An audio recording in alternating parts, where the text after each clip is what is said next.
ইনি নতুন স্কুটি কিনেছে, সেই উপলক্ষে ইনি আমাদেরকে বিরিয়ানি ট্রিট দিচ্ছে আজকে। অফিসের পাশের একটি দোকান থেকে বিরিয়ানি আমরা আগে থেকে অর্ডার করে রেখেছিলাম, তো সেখান থেকে এসে আমাদেরকে ডেলিভারি দিয়ে গেল বিরিয়ানির প্যাকেটগুলো।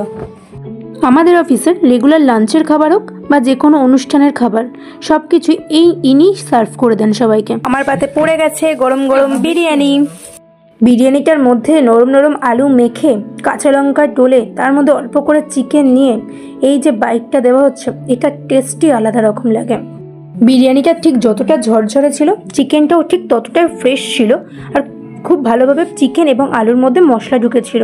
বিরিয়ানিটার টেস্টটা আজকে সত্যিই খুব সুন্দর ছিল। আমাদের অফিসের সবথেকে বেস্ট পার্ট হচ্ছে রেগুলার লাঞ্চ হোক বা যে কোনো অকেশনাল লাঞ্চ, সবাই মিলে আমরা একসাথে বসে এইভাবেই লাঞ্চটা করি। বিরিয়ানির সাথে কোল্ড ড্রিঙ্কসেরও ব্যবস্থা ছিল, তাই যে কালিক আমাদের সবাইকে লাঞ্চ সার্ভ করে দেয়, সেই সবার জন্য সমান ভাগে এখানে কোল্ড ড্রিঙ্কসও সার্ভ করে দিচ্ছিল। তারপর আর কি, বিরিয়ানির পর কোল্ড ড্রিঙ্কস খেয়ে আজকের লাঞ্চ টাইমটা অফিসে এইভাবে এন্ড করলাম। তো দেখা হচ্ছে তোমাদের সাথে নেক্সট কোনো ব্লগে। তো তার জন্য সঙ্গে থেকো আর চ্যানেলটাকে সাবস্ক্রাইব করে দিও।